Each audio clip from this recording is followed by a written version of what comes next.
que es literalmente igual. Ya, el colesterol se determina después de la hidrólisis enzimática y la oxidación. El indicador es la quinolinida formada por el peróxido de hidrógeno y 4-aminoantipilina en presencia de fenol y peroxidasa. Ya.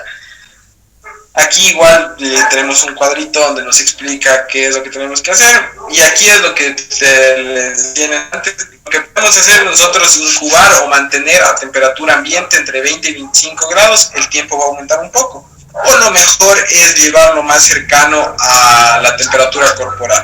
Aquí nos especifica, nos dice no necesariamente tiene que estar a 37 grados, sino que es más recomendable, y siempre como les digo, siempre se trata de llegar a lo más similar posible al cuerpo. Ya. Aquí nos dice cómo se van a hacer las mediciones. Aquí, como ven, la longitud de onda, lo que vamos a medir es a 500 nanómetros. Este es en el caso de colesterol, y acá abajo nos dice igual, en el caso de triglicéridos, a 500 nanómetros.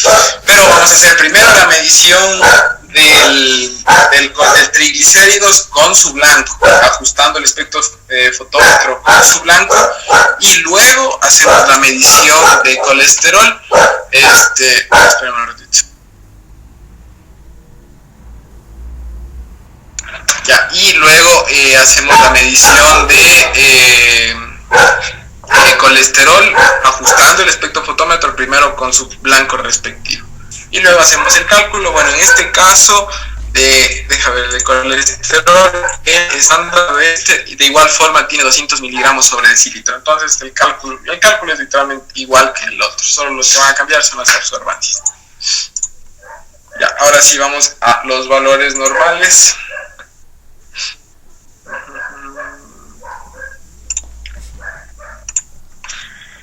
Ya, a ver.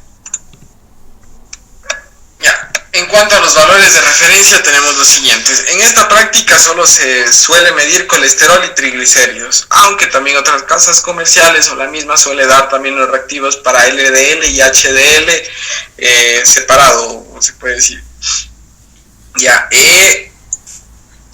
Pero aquí lo que, digamos, los valores normales de colesterol, en este caso los deseables o normales, van a ser menor a 200 miligramos sobre decilitro.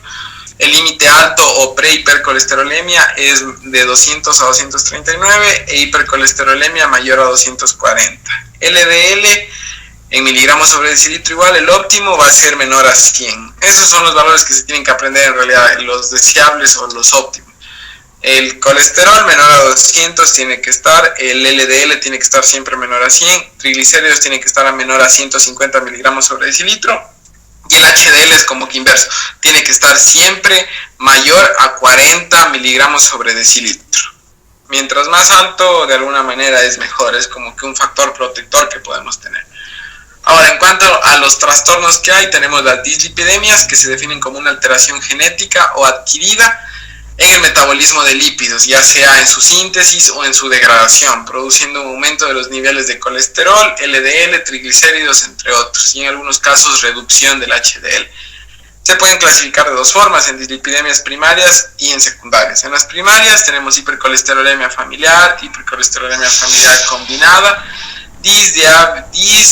beta lipoproteinemia familiar, hipercolesterolemia poligénica, hipertrigliceridemia familiar y fitoesterolemia. Y las secundarias, es decir, que son dislipidemias que vienen como que a causa de otras enfermedades o son complicaciones de otras enfermedades. Una de las principales, diabetes mellitus, enfermedades extrahepáticas colestásicas, insuficiencia renal crónica, hipotiroidismo y fármacos, algunos fármacos.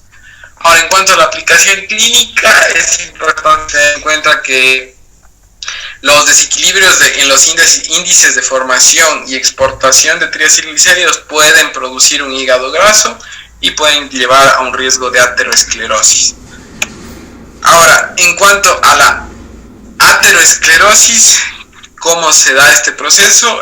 Primero es un proceso inflamatorio crónico debido a factores genéticos y al estilo de vida. Esto no puede decir como que de la noche a la mañana se me formó un trombo y me dio un ataque, un evento cerebrovascular. no puede ser así de fácil, sino que este es un proceso que dura años y todo va a depender principalmente de el estilo de vida. ¿Qué es lo que sucede? Primero hay una disfunción endotelial que conlleva al depósito de placas de ateroma a nivel del endotelio vascular con una consecuente disminución de la luz arterial, o puede romperse esta placa, hacerse un trombo y embolizar, es decir, irse hacia otras áreas. Ahora, ¿cómo se da esto? Primero, hay una disfunción endotelial, es un daño del endotelio del vaso sanguíneo, digamos aquí. Ya, este es el endotelio, como pueden ver aquí, el endotelio. Tenemos la íntima y la media. Aquí está atrás, ya. Entonces, ¿qué es lo que sucede? Primero, hay un daño del endotelio, es como que se rompe el endotelio aquí, ¿ya? Luego, como el LDL está circulando y es de menor densidad, es como que mucho más fácil que se introduzca dentro de esta herida, se puede decir, de este daño endotelial. Entonces ingresa y al momento que ingresa produce una respuesta inflamatoria. Esta respuesta inflamatoria hace que migren los monocitos y estos monocitos engullan o se coman a los LDL. Ya, estos monocitos acumulan LDL en su interior y luego por una reacción van a transformarse estos monocitos en células espumosas. Estas células espumosas no es que se van a eliminar, que se van a ir a otra parte, sino que se van a ir acumulando dentro de ese daño endotelial. Mientras más se van dañando, mientras más se van acumulando estas células espumosas, más daño hay y mayor posibilidad de que se acumule LDL dentro de ese endotelio, entre el endotelio y la íntima, o a nivel de la íntima principalmente. Entonces es como que un círculo vicioso, va acumulándose más LDL, se van formando más células espumosas, mayor daño va a haber en la íntima del vaso, y mayor LDL va a poder ingresar, mayor células espumosas, y así. Esta placa de ateroma puede llegar a ser tan grande que puede ocluir o disminuir totalmente la luz del vaso, o puede llegar a romperse esta placa de ateroma, puede llegar a formarse un trombo, es decir, como que se coagula la sangre alrededor de esa placa que se rompió, se forma un trombo. Ese trombo puede quedarse adherido ahí, disminuyendo de igual forma la luz del vaso, o puede romperse ese trombo, separarse de la pared endotelial y puede embolizar, convertirse en lo que es un émbolo y llegar hacia otros vasos, principalmente los de menor calibre.